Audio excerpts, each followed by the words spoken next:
Hello, everyone. I'm excited to be doing this. I understand the need for clarity. Unfortunately, until things are really crystal clear in our minds, we hear Torah ideas from the right and from the left, and we go to this class and that class. But to have that eagle eyes view of, okay, God, Torah, Judaism, rabbinic Judaism, mitzvot, philosophy, the eagle eye view is what I aim for. And it's my passion. And in order to get an eagle eye view, my goal would be for you to give you the kind of tools that you could circulate anywhere in the world and be able to answer at least all the basic questions about Judaism. So therefore, it makes it a really useful class. And even more so, God willing, you'll all be parents. I have 11 children myself, and I'll tell you one thing, 15 grandchildren. One of the things that kids do is they ask questions, and a lot of them, and every day. And we don't want to wing it. We actually want to know what we're saying, because our kids are going to take what we say at face value, they'll repeat it, and they'll incorporate it.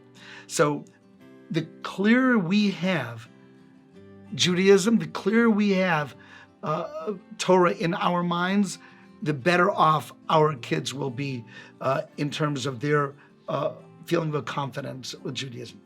So today we're going to be speaking about God. Let's start off with the God question. First off, why is this question important?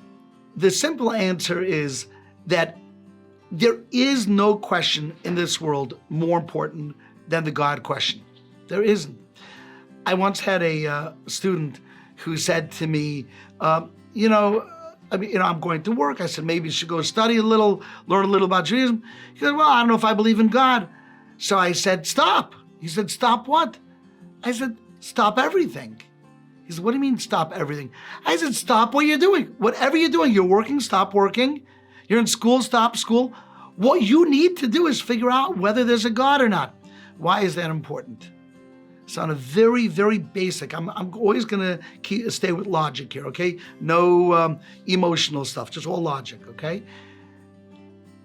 The reason that it's so important is if there is a creator, then we're the creations, and there's a purpose for creation. And it's upon me, it behooves me, it makes sense to figure out what the purpose is. If there's no God, then the world is chaos.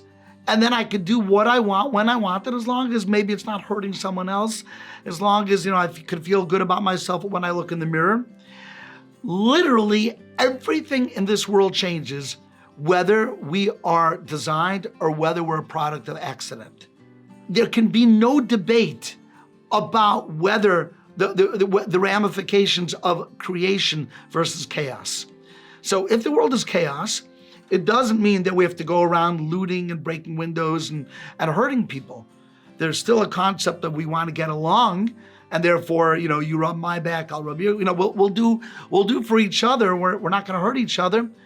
But the morality and the purposefulness, the meaning of why I get up every morning is not simply to survive and not simply to have pleasure, but it's for a cosmic purpose that may transcend my lifespan. It may transcend my lifespan. And Judaism very firmly believes in that. So the God question always is the first question that needs to be addressed. And I'm going to try to address it. Obviously, great philosophers and great scientists on both sides of the aisle have spoken about this question.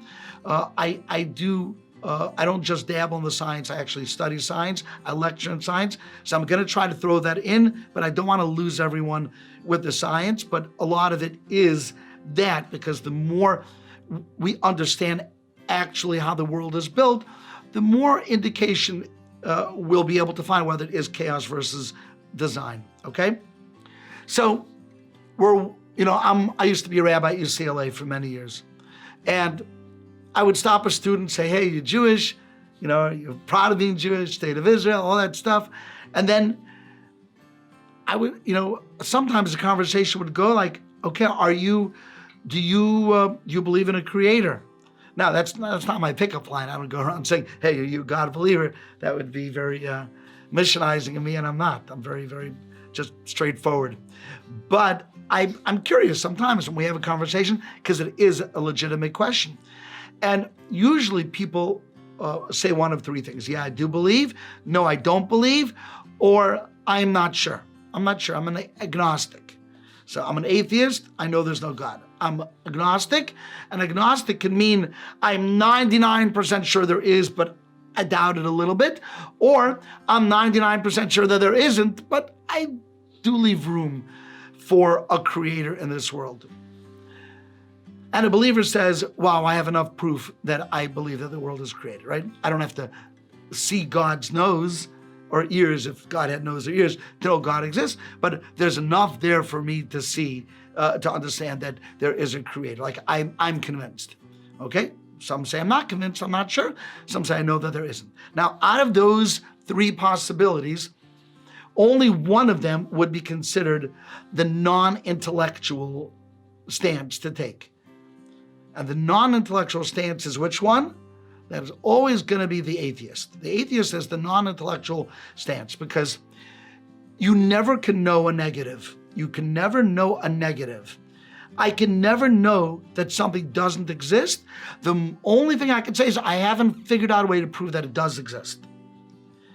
So, for example, in quantum theory, not exactly Schrodinger's cat, but like that concept, if there was ever, for example, a cat that was on the floor next to me, on some level it's still there. Not only is it on some level still there, but even though I can't go backwards because the arrow of time goes forwards, I can't technically prove there's not a cat there. In the same way that things can look a certain way, and yet science has learned over time that things are not that way. I used to think that this computer was solid, and now I know it's mainly empty space. I learn more and more. I cannot know a negative, and very often, if things look a certain way, if I spend enough time, I will see a way of being able to prove it.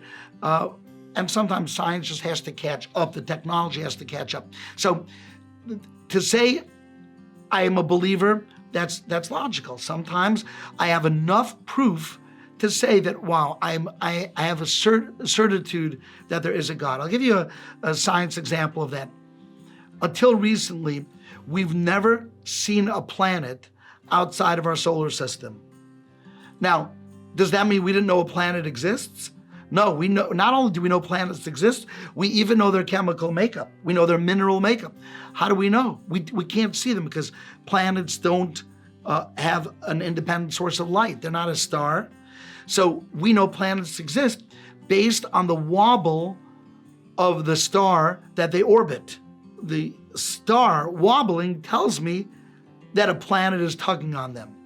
I didn't see the planet, but the indication of the wobbling star tells me that a planet is tugging on it.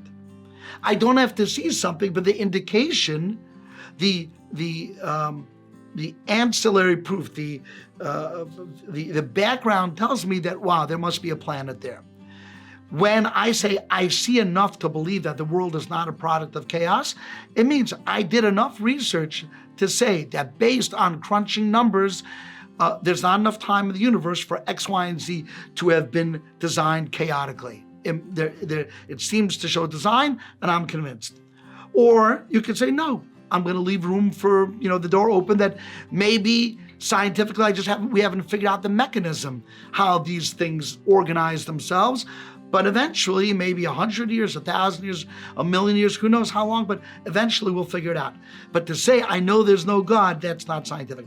Also, I would just share with you that almost always when I speak to someone, they say, I'm an atheist, I'll usually say, okay, which books have you read on the subject? And usually the answer will be none. Like, I just don't believe in God. Like, based on what? Like, what have you read? Which philosophical book?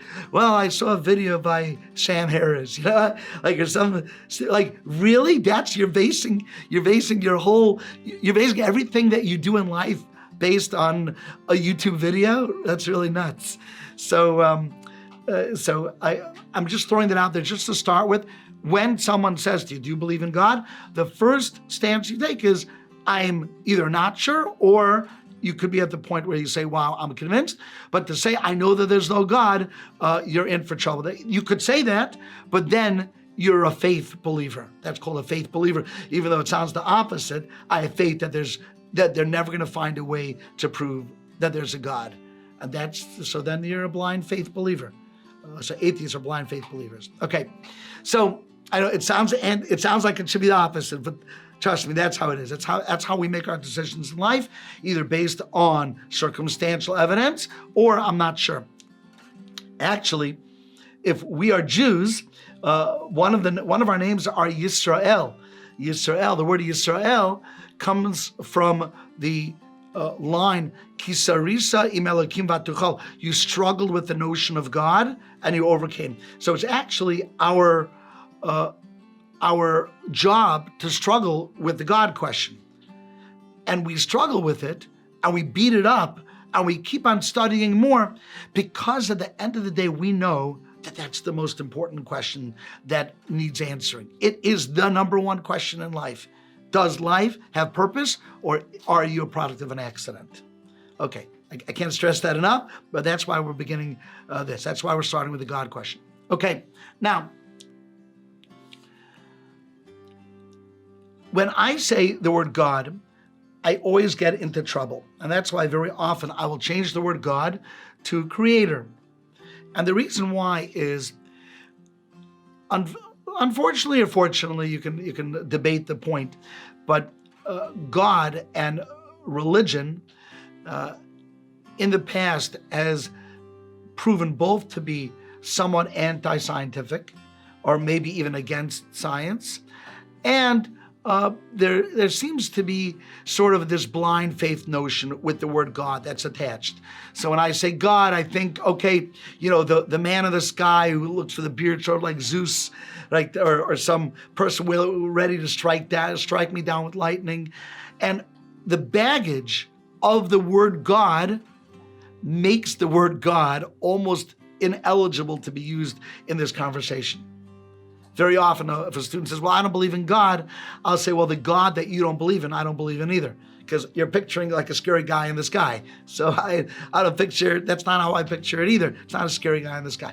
So I'll use the word God interchangeably, but I like the idea of creator better, because God is an English word, and there are many words that different religions use for God. In Hebrew, we'll call it Elohim. In Islam, they call it Allah. There are many words for it, but what it means is there's a single source of space-time and matter. A polytheist would say that there are many sources of space-time matter. That's much more problematic, because then you'd have to explain where all those guys came from. When we explain God, so there is a question that needs to be answered. Where did God come from? We'll try to address that as well. But if there's no God, then we have a much more difficult question, which is, where did everything else come from? Now, so it used to be that the average person of faith didn't like or didn't believe in science. We know that Galileo, when he's announced the sun does not orbit around the earth, but the earth orbits around the sun, he got into tremendous trouble with the church. The church says, how dare you? The earth clearly is the center of the universe, and clearly the sun is not as important, so the sun must orbit the earth. And they made him recant his statement, which he did because he didn't want to die. They were threatened to kill him.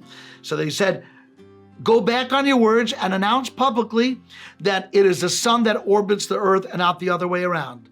So he announced that, and they still didn't trust that quietly he wouldn't tell his friends, oh, by the way, I just said that because I didn't want to die. So they kept him under house arrest, the rest of his life. Okay, so for great reason, people who claim to be religious or subscribe to religion seem to be at odds with the science. And it evolved to the point that they've become categories. So if you believe in God, you're probably a Republican. You probably drive a pickup truck. You may eat roadkill. You may have a MAGA hat. You've got, it's all like one package. You know what I'm talking about? And if you don't believe in God, then you probably live in New York City, maybe LA, maybe Eugene, Oregon. You're probably a Democrat, maybe you're a liberal. You're pro this, anti this, pro this, right? All of those, it's all one big fat package, which is a little bit insane. I used to have a radio show. I have a very interesting history. I'll leak it as we go. I had a radio show in New York, and I used to speak about climate change a little bit. One of my shows I spoke about it, and I said, yeah, I believe it's true, and I believe this was years ago already. And they said, Rabbi, I thought you're an Orthodox rabbi. How can you believe in climate change? I said, what does A have to do with B? Wait, I have to fit into a package? Look, I know how it used to be when I was young. There was snow all everywhere. The holiday of Sukkot, our sukkah collapsed from the heaviness of the snow. Today, it's like balmy and 50 during Sukkot. I don't have to be how much of it is human made, but the point is that we don't have to be put in a package. We're not a package. And I can be into human rights. I can be into climate change. I can be into many things and still believe in God. And A has got nothing to do with B. And unfortunately, on the college campuses and beyond, it's like, I have to accept the whole package. If I speak out about anything, then I've gone to the other side. It's a little bit distressing. So for many years, religion and science were at odds with each other. And eventually, science was able to explain many things that primitive man could not explain. And it bothered those religious figures, particularly in the church, by the way. Islam was much more progressive earlier on, although it changed. I'm not leaving Judaism out of this for a moment. I'll explain to you why. But at some point, every new sort of invention or realization or technology or discovery that came out, it became the science versus faith. And that's ridiculous. It's ridiculous. If there is a God, then you know how he made the world? Through science. That's what science is. Science tells me how and God tells me why. They're not at odds with each other. Science will tell me how A, B, and C. Science shouldn't be telling me why. There's a motivation because science didn't create itself. Gravity didn't create gravity. But science tells me how. It allows me to understand. Religion done properly should tell me why, should give it context. So for many years, even Jewish people have been thrown into the Judeo-Christian pile, that one lump where people thought, okay, Jews like Christians probably don't believe, or the rabbis probably don't believe in things like evolution. And I say, what are you talking about? Of course we believe in evolution. Evolution is mentioned by Nachmanides 1,000 years ago. It's mentioned by Hillel 2,000 years ago. We actually figured out evolution long before Darwin. Did you know that? You learn a lot of things. You're going to be very proud to be Jewish. So evolution is one of those things very clearly in the Talmud, very clearly. So the very fact that things evolve and change is wonderful, right? That's a mechanism. It's a really useful mechanism. Now, what we don't believe in is random evolution. In other words, we believe evolution is directed. But the mechanism is that we see it today. We see with the COVID virus evolving in front of our eyes. We see things evolve. Now, we've never actually seen macroevolution. We've seen microevolution. We've never seen macroevolution. But even if that was the case, it wouldn't bother us. There's a very interesting Nachmanides who also quotes the Zohar that says that when God created the world, he created one point, one like a dot, like one point. And that was the only thing that was created ex nihilo, which means something from nothing. There was nothing, and now all of a sudden there's something. And then from that point, everything else evolved. What does that sound like? That sounds like science, doesn't it? That's what it says. That singularity, from the singularity, everything evolved. So Judaism has no issue with that. We can get much more into that. But let's look at the world and design versus a world of chaos. And I'm going to start off with a sort of, I guess it's an interesting story. Because I lecture on science, when there's somebody who's made a great discovery, I try to wine and dine them. I learned this from my grandpa, who is a very influential man. And he said, no matter how famous somebody is, most people will let you take them out to eat if the restaurant is a good enough restaurant. So, buy a really great steak and let's take the guy out to eat. So in 2016,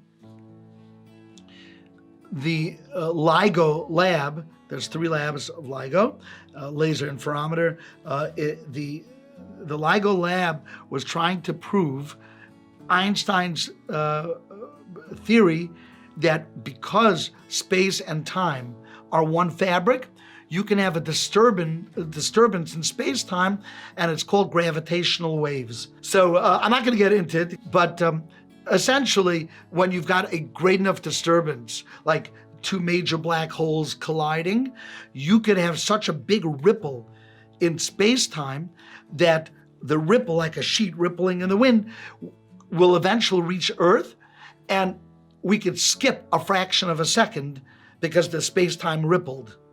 Now, you wouldn't feel like time rippled. You wouldn't feel anything. But it can be measured, and it's measured using lasers because light has an absolute value, a constant speed. And therefore, if you have light going vertically and horizontally like this, so whichever way the ripple is coming from, it will skip a fraction of a second. So either the X or the Y will jump ahead by a fraction of a second. Anyways, this is what Einstein theorized 100 years ago. It's never been able to be proven, and Einstein said it can never be proven. It's impossible to prove because, number one, where in the sky would you point your information? Number two, they did not know how to harness lasers in those days. For many reasons, he thought it was impossible. But human beings tell us something can't be done. What are we going to do? We're going to figure out a way. And we figured out a way, and in 2016, LIGO, they waited like almost 40 years on this. It's like amazing. They kept tweaking the instruments. There are some people whose career started and ended without ever experiencing gravitational waves. Horrible. But eventually, in 2016, they did discover gravitational waves, and the head of LIGO was a fellow by the name of Peter Solson. So I knew he's going to be up, or LIGO's going to be up for a Nobel Prize for Science, which they did. They won in 2017. So when I heard about this, I wrote him a letter, and I said, hey, can I take you out to lunch? So he said he'll be in town in 2 months. I took him out to a nice kosher Italian place in Manhattan. And we're schmoozing, and I'm asking him questions. And then in the middle of our talk, I said, can I ask you a question? When they discovered, after 40 years, gravitational waves, what was your first reaction? Like your whole career was spent looking at a monitor, looking at nothing. And then all of a sudden, your life, and by the way, gravitational waves changes everything. I'm not going to explain why now, but it changes how we look at science. It changes how far we can go back in the universe to the Big Bang. It changes everything. It's such a big, big, big discovery. Gives us another way to measure distance besides the Big Bang echo, and besides the color shift. Now it gives us a third way to measure distance and time. It's tremendous. I said, what was your first reaction? You know what he said? He said, first off, I was in temple when it beeped. I said, Peter Solson, you're Jewish? Like, I did not even realize. He goes, yeah, I'm Jewish. He said, I was in temple and I did not bring my cell phone to temple because it's disrespectful, right, to be on your phone in temple. So I didn't bring it. He said, when I got back, and it was on Rosh Hashanah. Of all days, it was on Rosh Hashanah. So he said, when I got back home, my phone had blown up, my computer, my emails, everyone was congratulating me. So I wasn't even one of the first people to hear about it. I said, that's crazy. What's the first thing you did? And you know what he said? Listen to me, my friends. He said, the first thing that I did was I bought myself a mezuzah and tefillin. Tefillin. Really? You are today the most significant scientist in the world. You just discovered gravitational waves. And your first reaction is to buy a mezuzah for your door and tefillin? He said, yeah. He says, if you can acknowledge the preciseness of gravitational waves and their implications and not believe in a creator, then you've shut your brain off. You've shut your brain off. He said, it backs up the cosmological constant in such a beautiful way, you got to believe in a creator after this. Now, here you have a guy who next year wins a Nobel Prize for Science. We're not talking about some dumbo, in a Republican red state who doesn't know anything versus a smart liberal professor in some liberal arts college. We're talking about a fellow who is about to win the Nobel Prize for Science, and he says, this is the very thing we're looking for when we're looking for the cosmological constant. So here's the point. You have a choice. Do I believe in God? Do I believe in a creator? Or do I believe in chaos? Now, the more things seem to be organized in a logical way, the harder it is to say they're a product of chaos. There's a concept, it's a law of thermodynamics called entropy, which means that things go to a state of disorganization and not organization. So a glass falls off the table, it goes from a whole glass to a broken glass. It doesn't flip back on the table and become a whole glass. Things go in a chaotic way. Even if they're the slightest bit off, you would imagine a traffic jam, right? So somebody is driving and the traffic is flowing, and then there's an accident on the other side of the road, the other side of the highway. And a person's driving and he says, I would never want to cause a traffic jam, so I'm going to keep driving. I'll just, as we're driving, I will glance, but I'm not going to rubberneck. Ever happened to you? Like, I don't want to be the one to slow down, so I'm just going to keep driving, but I'll just, for a second. That second where you may have let off on the gas or touched the brake for 1 second, in a few minutes, there's going to be heavy traffic and it's going to be bumper to bumper. Because things go from a state of organization to a state of chaos. That's how it is. Our world shows incredible organization, the opposite of chaos. I'm going to give you an interesting example. If we find water on another planet, what could that mean? There might be life. Water, right? Water is what we need to create chemical reaction. There's no chemical reaction without water, right? So we need water to create life. What about intelligent life? What is the minimum that we need to say, wow, intelligent life exists on a certain planet? What do we need to find? We need to find a square rock or pillar. Let's take a pillar just so we could visualize it.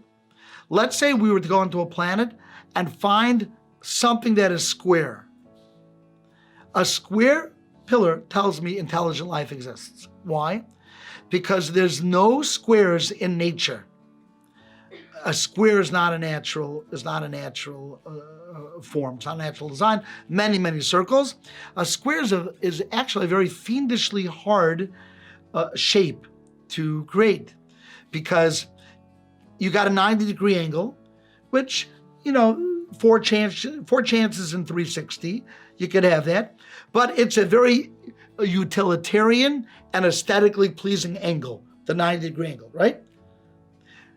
When you've got two 90-degree angles connected to each other, so then the chances of that happening randomly are 4 in 360 times 4 in 360.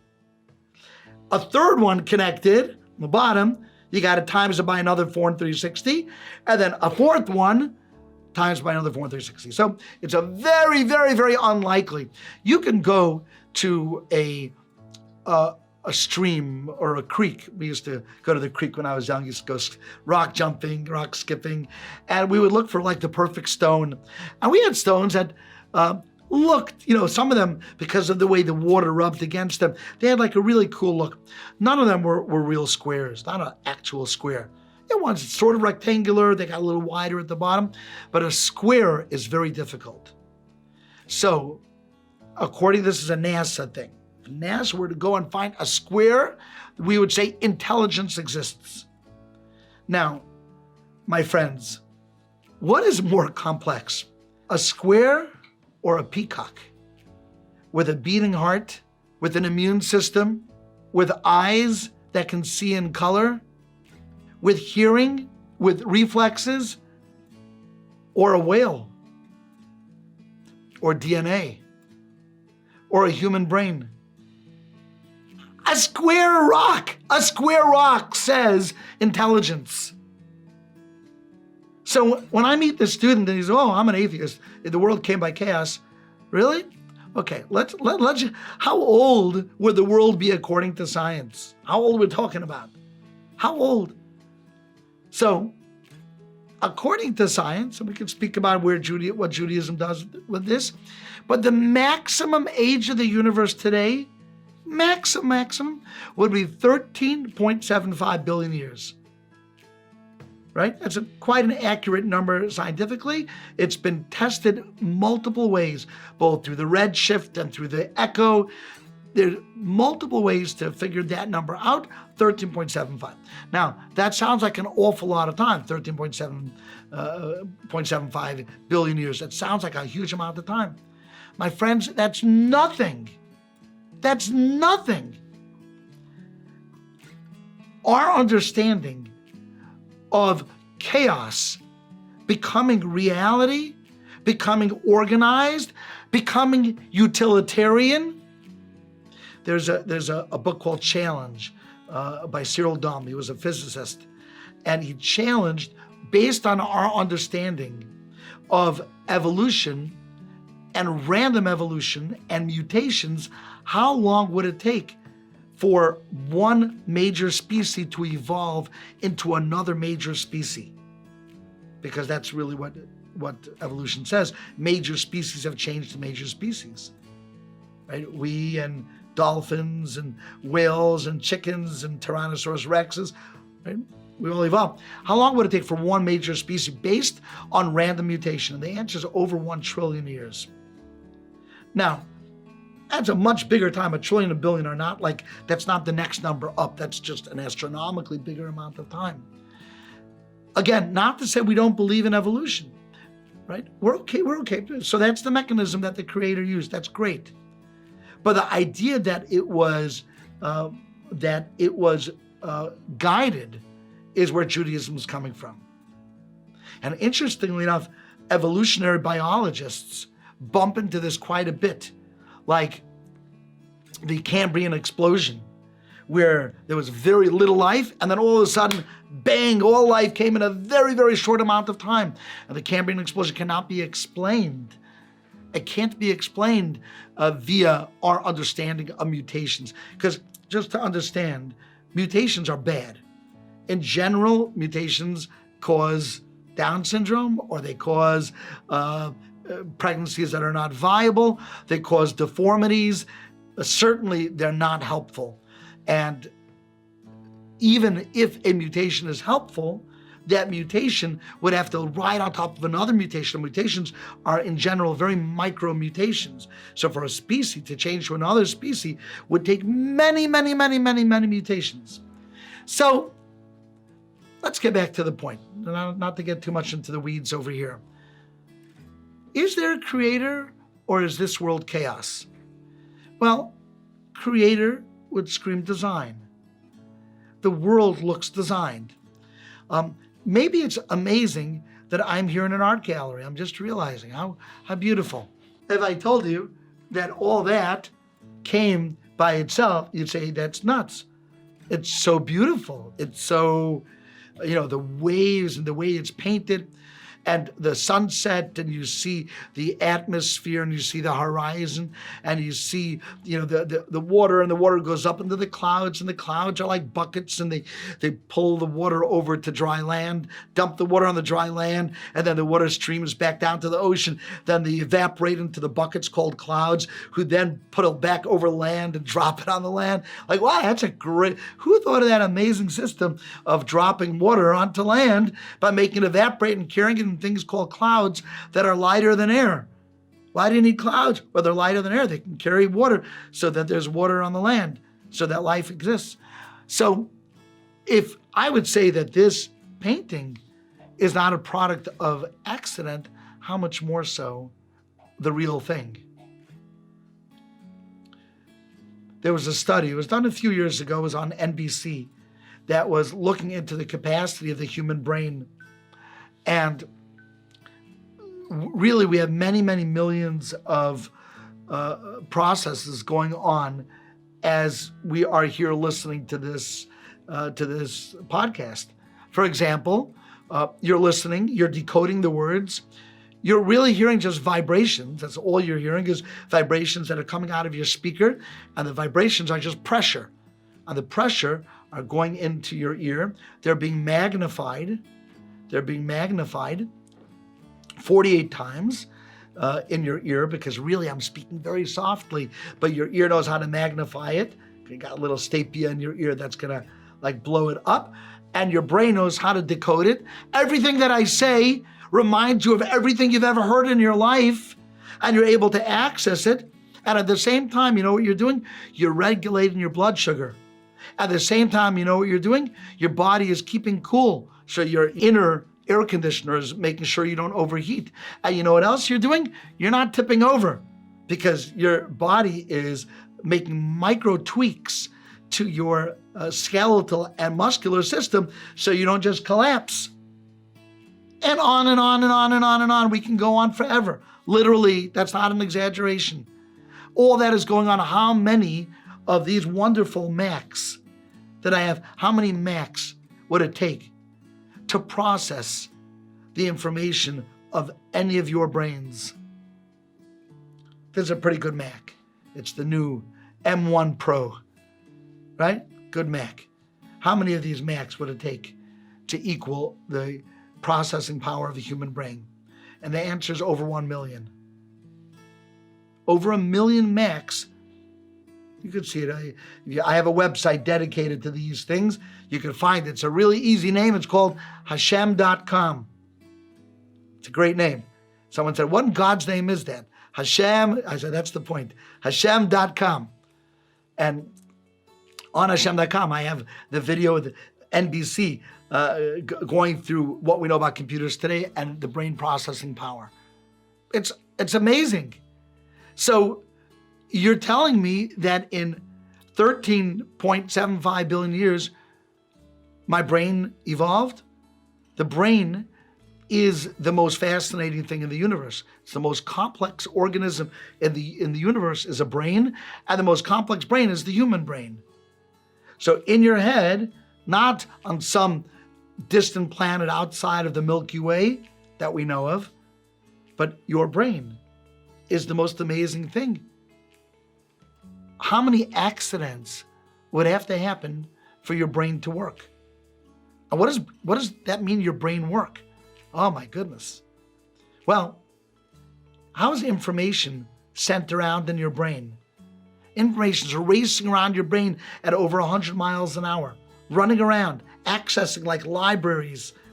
Well, information is sent through electronical impulses. The only thing is, there are gaps between the synapses of your brain. The information that is running around your brain has to jump from one synapse to the next as it races around. So watch what happens. It's really crazy. The information is stored electrically. It then becomes chemical, and all the information doesn't lose one iota of its fidelity. And then when it reaches the other side of that gap, it becomes electric again. Electrochemical. Now, just that notion alone, I've spoken to neurobiologists about this one idea, and they say, "Oh, Rabbi, you know about this?" Like, are you kidding? I love this. How does that work? I'm old, so we used to use tape recorders, and tape recorder can then be made into digital recording. It takes time to take something that's analog and make it digital because it's a different format. In a much more dramatic way, information stored electrically and information stored chemically are using totally different formats. So it's racing around my brain at hundreds of miles an hour, changing from electrical to chemical without losing anything, even though it's in a different format. Really, this is my feeling. I feel like to believe in God, we just need to learn a little bit about the world. It's very glib to walk around saying, "Oh, I don't believe in God. I don't know how I feel about God. Leave the word God out. Chaos or design. Well, I don't know. Well, learn. Learn what? I had a student who was in medical school, and he started keeping Shabbat. His name was Sean. I said, "Sean, what was it that made you keep, which, was it one of my classes? Was it my beautiful Shabbat? What was it?" He said, "Rabbi, I love you. It had nothing to do with your classes." I said, "What was it?" He said, "This semester we learned about blood." He said, "If you could learn about blood and the immune system and not believe that the world is created, then you literally are shut down. You're just not paying attention." And I looked at him, I said, Blood's red. What do I know about blood? So I spent a few months of my own just learning about blood. And I made a few videos. You can find them on Hashem.com. I just wanted to understand what's so cool about blood. A lot of people during COVID, they learned much more about the immune system than they ever learned before, about how it stores past diseases and how it creates up to 10 million different cures that are ready in the waiting for any configuration of a virus that can come. And if it's new and it's not used to it, it learns it and then it stores it. And that's how immunity works. And you got T cells that destroy them and then destroy themselves so they don't destroy the rest of the body. Blood, DNA, all of the world's living creatures, including plant life and animal life, use the same four chemicals known as ACTG. And if you just mix them up, A, C, C, D, D, G, G, G, T, you can get Sophia, you can get Alexandra, or you can get a watermelon. Same four letters make you in a watermelon. What kind of a genius thought of that to create the same four elements? But more than that, because you are DNA, that makes you information, which means that technically I could read you as a book. If I knew your genome, and there are people who have their genome, I don't mean 23andMe, I mean your entire genome, we could read you like a book. This is the book of Brooke, the Brooke book. And Brooke, you're C, G, G, T, C, and I could read you, and that's Brooke. Those letters make Brooke. Well, you know what that is? That's information. And one of the laws of information is that information can't evolve. It has to come from other information. There's a whole separate study called information, just like there's law of thermodynamics, there's laws of information. And one of the laws of information is that information must come from other information. So if you are information, which you are, you're literal information, then the information must have come from other information. Not chaos, not nothingness, not a random Big Bang made your brain and your DNA and your immune system and a walrus and a peacock and feathers that can fly. It's amazing. And it is one of my favorite topics because I'll tell you something. Well, I had a very interesting year. I had my house burned down this year. I had COVID. I ended up in the hospital. It was a tough year. And I ran a Shabbaton this week. And I did a Q&A in the afternoon. This was just yesterday. And someone said to me, when these things happen to you, did you ever question whether God exists? And I told them, no, I never did. I never did. I've questioned whether God exists plain, not because of tragedy, just because I'm a thinking person. So I need to understand. I need to know what's the background. But tragedy doesn't change it. That's not an intellectual way. Tragedy happens to everyone. It doesn't feel good to have a house burned down. These things are hurtful, but it doesn't change reality. It's an emotional response. But an intellectual response says, I open my eyes, and if a square block tells me that there's intelligence behind it, how much more so does DNA? There's much, much, much, much more to be said. We're just hitting the tip of the iceberg. I will tell you one last very deep idea, okay? And I'm gonna try not to lose myself in this idea. It's a quantum idea. Everything in the world exists in wave potential. There are waves of potential, and then they solidify into actual matter, into actual points, once they are looked at. Did anyone ever hear of the double slit experiment? So there's wave potential. It spreads out like a wave. So when the particles are shot through the slits, so they're particles, and they would make a wave pattern on the other side. But if I look at them being shot, what does that change it to? It changes it to particles. So waves mean it could go here, could go here, could go here, could go here. It's more likely to go closer to the slit. So you've got the valleys, the troughs, and the the troughs and the lows, right? You got the up and the down. The particles nearer to the slits will be higher, and further away will be lower. But since there's a chance that the particles hit there, creates a wave pattern. The only time that they become actual matter is if I look at them. Now that sounds weird if you've never heard it before. It's a strange property of quantum science. Okay. And that's the Schrodinger cat experiment said that until I open the box, this cat with the capsule with the nuclear isotope in it, the cat is both alive and dead. When I look at it, the cat is dead. But before I look at it, it's alive and dead. And that sounds crazy. How could it both be alive and dead? But that's what it means. It's got wave potential until it's looked at. So now listen carefully. You're going to love this. Okay, so what about you? Are you reality or are you just potential? What made you a particle and not just a wave with hypothetical particle potential? The answer is you became matter.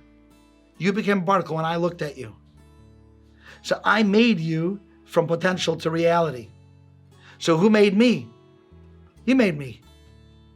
Everyone needs someone else to look at them to go from being wave to particle. So it stands to reason that the very beginning of creation needs a first observer to make wave to actual matter. Understand that? That's what we call God. God becomes the first observer to make matter and particles from potential wave. And this actually answers concepts like quantum fluctuation creating the world. Doesn't happen because you've got a first observer, also known as first cause, also known as what banged the Big Bang. What banged the Big Bang? Even if that point existed, what made it evolve, right? What outside force? Because again, entropy says that even if there was a singularity in the world, if there's no outside exerting force, then the singularity doesn't move anywhere. There's got to be a force that's outside of the singularity, and we can call that God. So don't get caught up in the word God. Today, more and more and more scientists and professors are coming out of the closet and saying, you know what? I give credence. I give a platform to this potential that the world is not an accident. This is just, how do I know that the world didn't come by itself? So the cosmological constant that consistently and continuously exerts the organization on this universe, that breathed life into the law of gravity. The law of gravity needs something to breathe life into it. Otherwise, it would be not reliable either. One day we'll have gravity, one day we won't. Or dark matter. Like all these things they need something to breathe life into their laws. And that is what we call the Creator. Organized, directed, focused, until we're up to the Zoom class, where each one of you are so special and unique, and you're all the creations from a creator who thought that you were special enough to create. Rabbi Klatzko, thank you so much for your time. Take care, my friends. Pleasure.